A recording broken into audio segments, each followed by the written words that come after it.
Welcome to the Infinite Energy Podcast. We have a topic that you're going to love for today. We are talking about the energy of pressure. When you feel it internally, when you experience it externally, what it means and how you can use it for good. So stay tuned because today is all about pressure. Hi, we're sisters Kay and Shi, and we're the hosts of the Infinite Energy Podcast. We believe that everyone has the power to live a more energized, optimistic, and fulfilling life. In every episode, we share tips and techniques for harnessing your own power and creating the life you deserve. Get ready to ignite and discover the limitless power of infinite energy.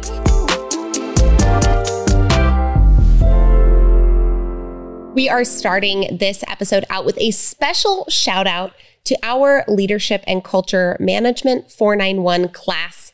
Today's topic came from a quote that was shared inside that class. And the quote was just so good. It was short and it was punchy and it had to do with pressure, but it impacted Shyla and I so deeply that we decided to do a whole podcast about it. Now, if you're wondering what was the quote, it was 3 simple words, and those words are pressure is a privilege. Okay, it's 4 words, but the 2 in the middle are really short, so we'll call it 3, right? Pressure is a privilege. Now, when our student dropped this on us, we were like, oh, that is such a good reframe, because she was sharing about how she was a very competitive athlete through her schooling years, and she would get into those competitive arenas, and there's a lot of fans and a lot of people and a lot of pressure, and something her grandfather would always tell her is pressure is a privilege, and so she would use that to anchor, to center, to ground herself during those moments. Now, while researching the quote, we found out that this is actually a quote said by the tennis legend Billie Jean King, who won 39 Grand Slam titles, so knew a thing or two about pressure. Now, here is her direct quote about it. Usually, if you have tremendous pressure, it's because an opportunity comes along. She remembers thinking about the phrase on center court at Wimbledon, realizing that she had been dreaming about this moment and feeling a lot of pressure. Even then, she could most appreciate how incredible it was to be standing there. Quote, most of the time, if you really think about it, usually it's a privilege. Such beautiful words of wisdom from Billie Jean King, someone who embodied this idea and spirit of turning pressure into something beautiful. Now, before we get too far into today's episode, you know it wouldn't be an episode of Infinite Energy without our definition of the day. Let's bring these out. We have 2 definitions for you today because the word pressure is both a verb and a noun. All right, first up, we hear it in its noun sense, continuous physical force exerted on or against an object by something in contact with it. The second definition that we have is it in its verb form, the use of persuasion, influence, or intimidation to make someone do something. We're going to discuss pressure in the realm of both of these definitions throughout today's episode. But I want to start us off with one of the most classic examples of pressure that there is. And actually, one of my favorite Incubus songs sings, ooh, give us time to shine, even diamonds start as coal. So let's talk about the most famous example of pressure out there, diamonds. Right? As you probably know, diamonds are formed under tremendous amounts of continuous pressure. They start as coal, and the secret ingredient is pressure. So in order to get a diamond, it has to go through intense pressure. So if we think about this as a metaphor for achieving anything, whatever our diamond is, our desired diamond, we have to anticipate there's going to be a tremendous amount of pressure to get there.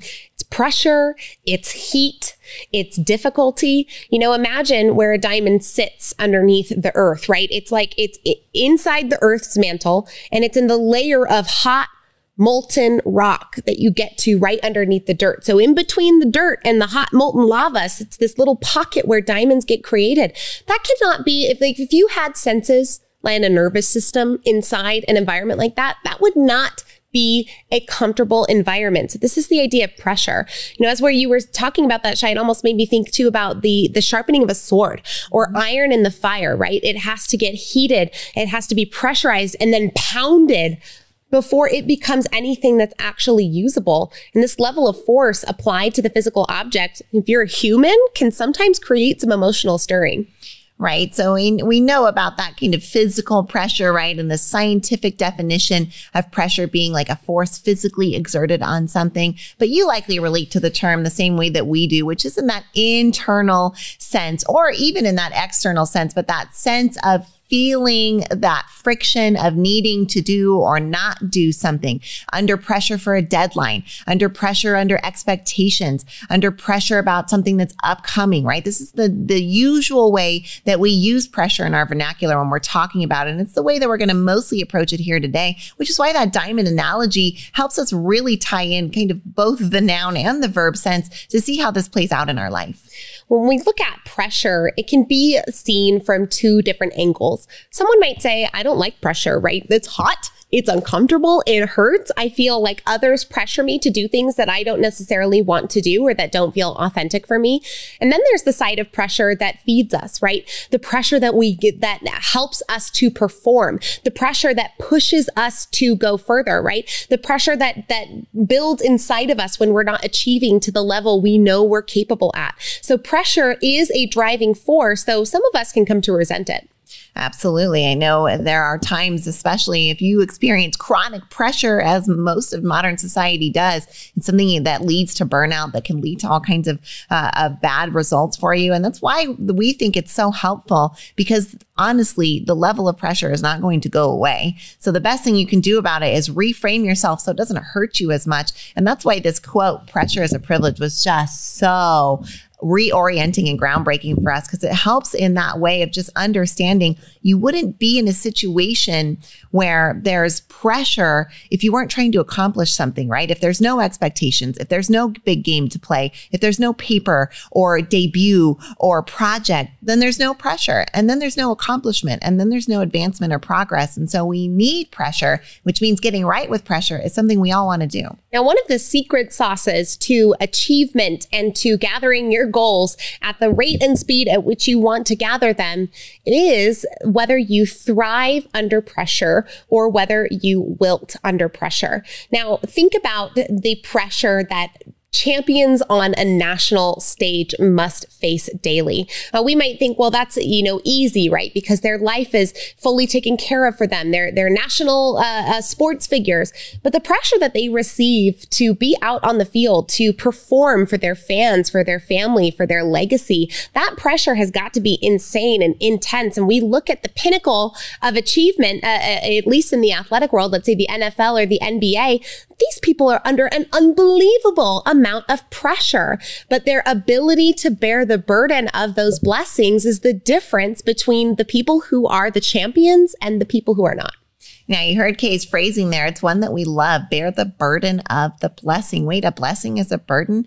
Not necessarily, but a big blessing, in order to carry that, is going to be a heavy burden on your back. And part of that burden includes that feeling of pressure and being able to maybe transmute or transform that pressure into an energy that's positive and helpful for you, which makes one wonder, okay, why have humans then evolved to sometimes, lots of times, be attracted to high pressure situations, right? Why do we want to get to that pinnacle of achievement where the championship game, right? Like, that's a lot of pressure. But maybe you're not an athlete. That's okay. Like, what is your championship, right? Because we all have one, that dream or that idea. And getting to that point would obviously include a lot of pressure, which is why humans have been attracted to pressure-inducing situations since the beginning of time, because we have that desire to advance. And ultimately, deep down, we have that desire to grow. And in order to do that, we've got to have some friction in order to move us down that path, right? Some pressure buildup in order to create momentum and movement. And so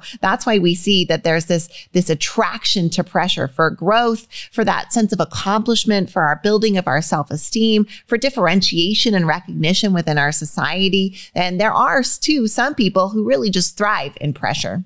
We're going to keep deep diving into the psychology of pressure, the benefits of pressure, the drawbacks of pressure, but we know what's really going through your minds right now, because we cannot say the word pressure 900 bajillion times without you thinking about the song We know. It was in your mind. It was in our mind too. Under pressure. Right? Okay. One more shout out there for you. For all of my Bruno fans out there, for all my Encanto fans out there. We've been singing Pressure Like a Drip, Drip, Drip, and I won't let go. No. Whoa. Yeah. So that's that we surface pressure. It gets celebrated in pop culture. Clearly, this is part of the human condition that's not going away. We know it was on your brains. It was on our brains too. But stay tuned for more fun and more facts about pressure as we continue.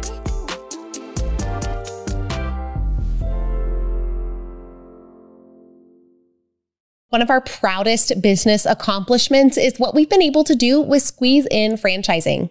The Squeeze In is a breakfast lunch restaurant featuring the best omelets on the planet, and it's been around for almost 50 years. And now you can have a Squeeze In your community. We've seen how this business transformed our families, and now we are so excited to offer this to families around the country to see how this little restaurant might change their family and their community. If you're wondering how to set up your adult children for legacy and success through a small business, then the Squeeze In is an option we urge you to consider. Come find out more about Squeeze In franchising at squeezein.com.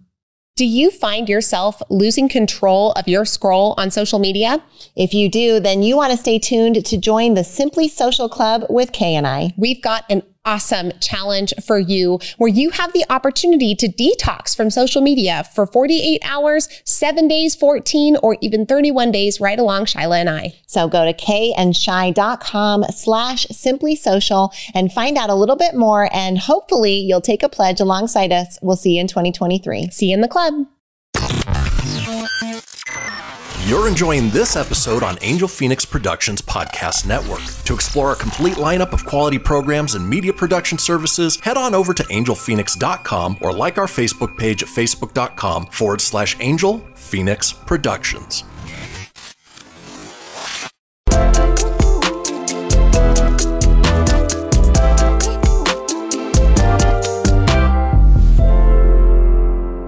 So I recently read an article that was kind of haha funny, but then I actually had to go and fact check it because it just seemed so outlandish. But the idea behind the article was that kids these days are looking much younger than kids did maybe back in the 1920s. If you look at an 18-year-old from 1922, they look like a grown, I almost said a bad word, a grown human. That looks like a grown human. You look at an 18-year-old from these days, they still look like they are children. What is the difference? Well, it turns out that pressure and stress, especially in early childhood development, can create earlier puberty patterns in humans. And so the increased stress and pressure of the environment of the Great Depression, of war times, of not having all of our modern conveniences created stress inside little child bodies that created early onset adulthood.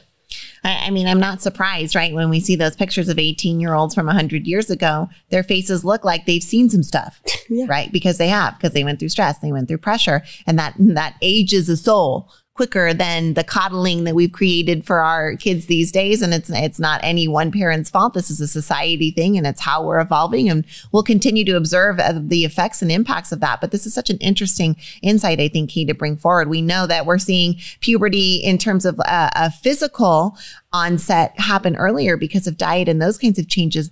But the way that someone looks because of pressure and stress and they've experienced, right? Like, you can't take that out of somebody's eyes. Mm-hmm. Like, you can't remove that I've seen some stuff vibe and look from somebody, and we are removing that pressure and stress from kids' lives, which means we're not seeing that look until much later in adulthood. And so that's not surprising to see that reflected. And I thought that was really interesting too. You know where I see that look so starkly shy is in the sweet tiny babies of Kay and Shi circa 2019. Man, I look back to those pictures. I'm like, we had no idea. Pre-COVID. Oh, pre-COVID, pre kind of the blowing up of and the chaos was great, right? Chaos energy created a new order in our life that is even better and what we needed. But I look at those pictures and I can see a difference in the girls' eyes there than our girls' eyes now because we've had more pressure. We've seen some things. Yeah. We went into the compresses of the molten lava. But I don't know if we're diamonds yet. No, we definitely got a little bit of accelerated growth through that pressure cooker situation. And so thinking about maybe the pressures in your life, there's likely areas that trigger pressure for you more than others. And one thing that I found is I feel a lot of pressure to perform, in particular in areas where I know I'm strong at. But now the feelings, like, right, where you have all kinds of different feelings. So thinking about that idea of pressure, right, that like that tenseness that I need to perform, that I need to have output, right, that I need to have this expectation met. Like, think about where are those areas in your life where you feel that, right? I know that I feel that pressure anytime that we have to get up and talk about something, right? And that's a good pressure for me. Or that pressure, right, when you've got a trip coming and you've got to get the house, you like to get the house clean and you want to get your inbox clean, you have to get the suitcase packed and the time is clicking, right? There's pressure, but you use that energy to move yourself forward. And I think that that's something many of us do, is end up using pressure through procrastination, through some of those other things that get to us, right? That hesitation. I want to get into the Joseph, right? Fear of failure, fear of success. We'll right? get there. Yeah, we'll get there. Those thieves of our dreams. But when we use those pressure in those situations, I think many of us use pressure as a crutch to accelerate ourselves to action to overcome those things. Well, this is the idea of personal pressure, right? Mm-hmm. The pressure that you put on yourself. And we all get this to some degree. Many of us, when we experience internal personal pressure, what happens is that we get into, I think, almost this expectation mode. Yeah. And then if something, an action, maybe from our own personal expectation, doesn't meet the 100% picture of what we believe, maybe we won't do that thing at all. Now, maybe you've fallen into this trap as well. And I think we've talked about it on this podcast before, but it is worth repeating because many of us are in this space. Have you ever had 30 minutes and you knew that you could do 30 minutes of an exercise, but your personal standard is to work out 60 minutes a day? Did you skip the 30 minutes because you couldn't do 60? This is where sometimes internal personal expectations or personal pressure can harm our performance instead of excel it. But there are many times where personal pressure can be the driving force behind the reason you're performing in the first place. Right. Those personal expectations shaped by all kinds of different things, societal standards, family patterns, maybe religious affiliations or political affiliations. And sometimes we outgrow those. And so that tension inside can feel like pressure. So those personal expectations is definitely a source of pressure. So is social comparison, right? When we start to compare ourselves to others, this is another area where we tend to create some feelings of pressure inside of ourselves. We feel pressure that we're not far enough, pretty enough, good enough, young enough, old enough, successful enough, accomplished enough, networked enough, resourced enough to do what it is that we want to do. And that creates a feeling of tension and pressure inside. This one's less healthy than some other forms, but it's one that we want to be aware of because it's one that when it can be insidious if we don't address it. It really can. I mean, think about it. You go on Instagram and it looks like everyone is traveling and everyone's out there and they're traveling. And I only have this much money in my bank account and I know that I'm saving for my future and I haven't contributed to my Roth IRA this year, but everyone on Instagram is traveling. And so I'm going to take everything that I have out of my bank account. I'm going to go travel too, because the pressure of social comparison is now driving behavior. So you can see how this could be dangerous. It goes beyond just the way that you spend money. And it can be something that we really need to be aware about. One area I find myself doing this right now in a place that's not constructive is social comparison via age. I turned 30 this year. Feel like I'm ringing some bell in a good way or a bad way. I'll let you decide. Yes, I turned 30. But as I start to hear about accomplishments of people in their 20s that exceed mine, now being in my 30s, I feel the pressure starting to compound inside. It's obviously personally inflicted. And it's allowed me to examine when that pressure has come forward that maybe I have an unhealthy thinking pattern at play and I could bring more peace to myself if I were able to find a way to unravel that or maybe just not be socially comparing at all. I can't help but, I'm sitting here thinking about pressure as that force, right? Like trying to harken back to like, how can I conceptualize pressure? It's force. And it's force whether we apply it on ourselves or it's force that we imagine others are applying on ourselves, right? Many of us probably first encountered the word pressure outside of a scientific setting in the form of peer pressure, right? We start to learn about peer pressure. Well, what is peer pressure, right? That's when those around you, your peers, are trying to get you to behave in a certain way or do a certain thing or agree with a certain statement, right? And there's that pressure to conform. So feeling that force, right? That force feeling. And so whether it's from internally or externally or imagined, pressure really being that force feeling is a good way, I think, to anchor back to like, what is it that we're talking about here? And what we know about force is that it can be used for bad a lot, but it can also be used for good. And once we know how to harness that force energy and move it in the direction that's useful for us and relax around that force energy that we can't do anything about that's only hurting us, now we've got to that place where we can truly see that pressure is a privilege. The double-edged sword about pressure for performance is that as we use pressure to drive our performance, something really insidious can often sneak in without us even realizing. And this is the fear of failure. This, what happens if I succeed and lose it all? Or what happens if I try and fall on my face and everybody laughs at me, right? Pressure out of the fear of failure the performance pressure can create the fear of failure, but then the fear of failure creates its own type of pressure as well and can be compounding. So when you find yourself starting to walk down that pressure path, know it's a self-created one and there are ways to get around it. Lots of us feel pressure as well for that desire for success. And as you know, many of you know, Kay and I teach at the University of Nevada, Reno, which means we get to see this crop of 18 to 22-year-olds every semester, and really understanding, especially at that age in our early adulthood, you're establishing who you are, but it's so apparent how much pressure we internalize based on our parents and our family's expectations, right? So we might have a desire for success, but maybe that desire for success is like to be a successful artist, but there's been this pressure from our family to be a professional, to have a good job, to have a career that is guaranteed to make money. And so they're going for maybe a degree that's heading them down a medical profession, right? So there's this pressure for success and they desire for success too, but that pressure is pushing them in a direction that's not in alignment with their heart. And we know that eventually that's going to lead to strife in someone's life. And so, you know, we're the professors up there,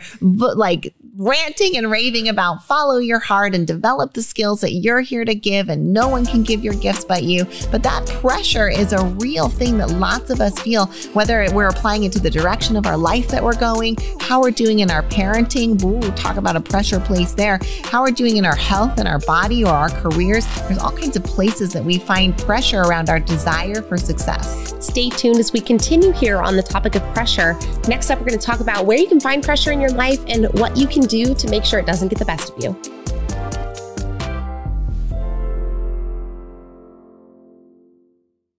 We're talking leadership this week, and one of the organizations we are so proud to be at the helm of is the Neuroencoding Institute. We got to co-found the Neuroencoding Institute alongside Dr. Joseph McClendon III, amazing world-renowned neuropsychologist and incredible mentor and teacher. If you're at all interested in learning more about what the Neuroencoding Institute does and what it can do for you, please visit neuroencoding.com. You're enjoying this episode on Angel Phoenix Productions Podcast Network. To explore a complete lineup of quality programs and media production services, head on over to angelphoenix.com or like our Facebook page at facebook.com/Angel Phoenix Productions.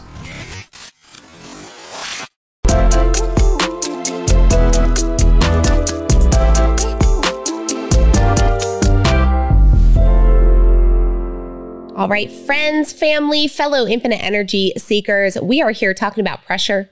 We're going to talk about the types of pressure. We're going to talk about what pressure can do if it goes unchecked. We're also going to discuss how you can reframe pressure in order to help it work for you instead of against you.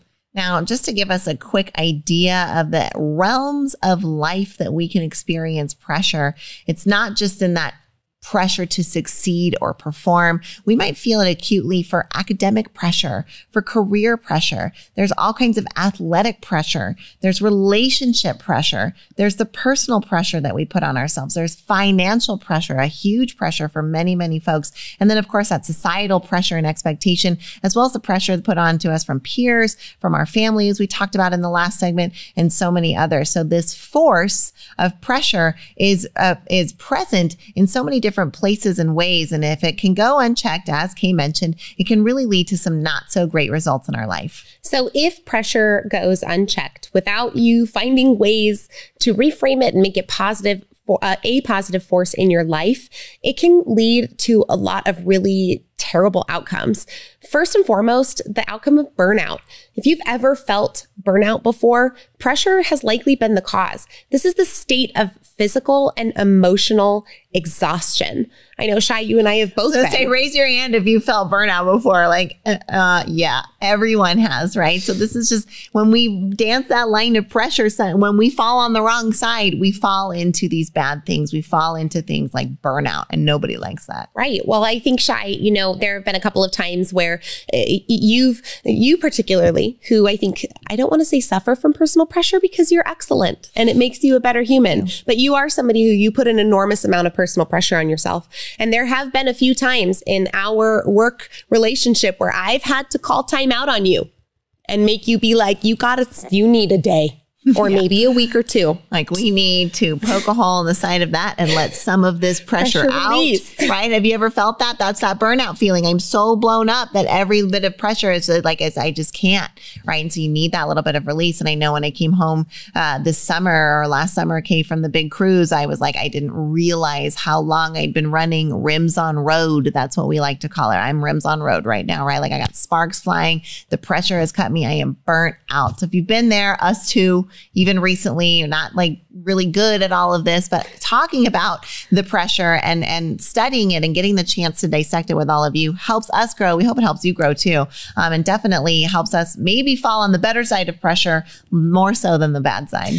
I heard Joseph McClendon III talking earlier just today about this idea that if you haven't made it to the top of the mountain and you feel like you can't turn around and help others, you've got to remember that there are people at every step of that elevation. And he actually said, if you're at the top trying to teach the people at the bottom, they can't hear you. So yes, Shyla and I are absolutely still climbing this pressure mountain. We're right alongside you, but we hope you're close enough to us on the hill that you're hearing some of these things and that maybe they're sparking some good things for you. The other sign that pressure has gotten too much in your life is when you're starting to feel anxiety and stress, especially when those things become out of control or maybe begin to manifest as physical symptoms. I know our mom used to struggle with heart palpitations and sweating because of her stress and the pressures that she would put on herself. She had a very high pressure job. Interesting to say that. That's a very common phrase, right? She was in a high pressure public relations job and having physical symptoms of stress. And if you've ever experienced physical symptoms of stress, that that doesn't feel good. And oftentimes it's brought by an onset of pressure.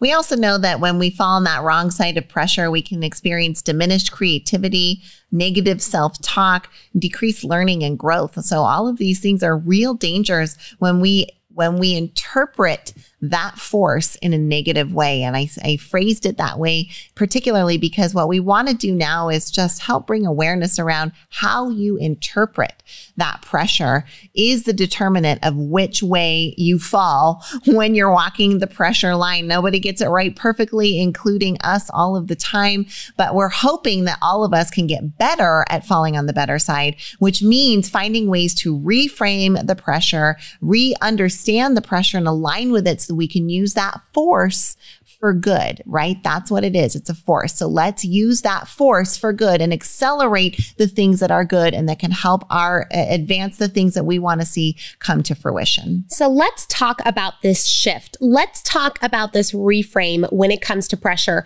How do we get right with it in our own hearts and heads? How do we allow pressure to be an advantage for us? Now, I got to go back to Joseph McClendon III's work because it is so fundamental in this. Joseph says that as we think, so we feel, as we feel, so we do, as we do, so we have. But what does the thinking get sparked from? Now, thinking happens as a result of events that are going on in the external, and you are processing them. You're thinking, the brain machine inside your mind, its job is to articulate your surroundings so that you don't go crazy and that you're not too scared about what's going on. And what many of us miss on this track is that we are the ones who control that thinking and that voice. And so many times when we get faced with the external action of pressure on us or on our life, that voice inside our heads goes, oh my gosh, the pressure, it's so much. This is so difficult. This is overwhelming. I'm going to be anxious. This will lead to burnout. This will make me stressful. And now we start associating all of those negative things that we know pressure can bring about. And it creates a conversation in our head that we begin to think, that we begin to feel, that we then eventually begin to do and unfortunately begin to have. Right. And that's all those understandings about pressure came from those thoughts generated, which means when we start to have those thoughts generated, that is our opportunity. Hopefully an alarm bell goes off in your mind as you start to think about pressure and how it's hurting you and it's squeezing you, right? Because it's a force being applied to you. Then you can go, ooh, I realize that this is my opportunity to think about this in a different way, which is why we started off with the episode of giving you the golden quote that was like, oh my gosh, what a good reframe on pressure is that pressure is a privilege. If you are experiencing pressure, it means you are in some kind of likely privileged opportunity space, right? You're trying to create something or do something or get somewhere or meet someone or achieve something or progress something or advance something, right? Like you're trying to do something. So that's good, right? So now we can interpret that when pressure is a privilege allows us to interpret the situation in a way that reminds us of the context around the situation while removing all of our internal struggle around it. So that's a really helpful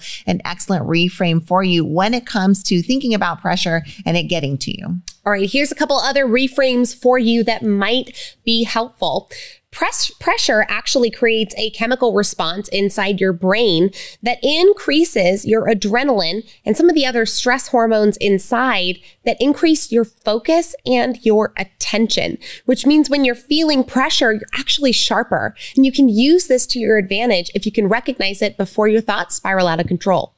All right, exactly. I love that. If we're remembering this is a force, then do something with the force, right? Use it to advance that project, to write the thing, to send the email, to do the workout. Or if you're feeling pressure about something larger that you can't just immediately activate on, use that force in your body literally, right? Like get down and do some push-ups, do some jumping jacks, right? Like let that pressure release. Literally, that's what that's all about, right? It is a force and you want to give it somewhere to go so it's not that expanding balloon that pops. You want to be able to let some of that air out. So whether it's physically moving your body or physically moving your body in terms of producing something, usually that's like a written thing on our computers these days, but maybe it's out there performing or a workout, doing something with that force and that energy allows you to dissipate the pressure. Well, pressure can increase your motivation and that effort if it is something that's coming up and you want to increase and hit that level. You can, when you use this force, it increases not only that focus and attention,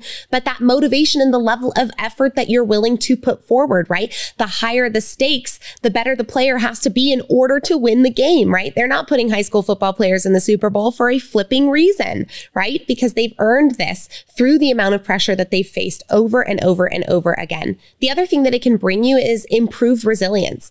Just like that, over and over and over again, builds up physical muscles. The endurance of pressure builds up your emotional, your social, and your mental faculties as well, allowing you to handle more pressure in the future.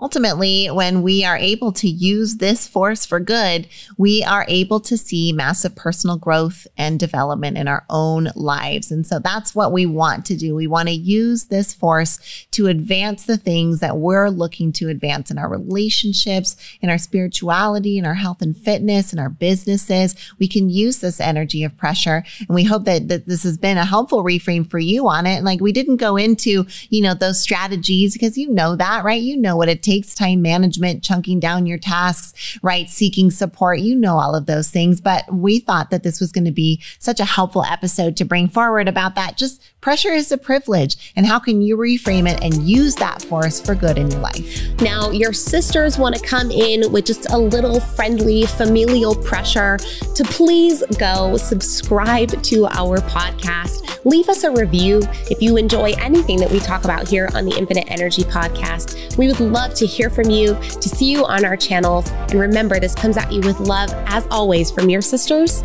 Kay and Shi.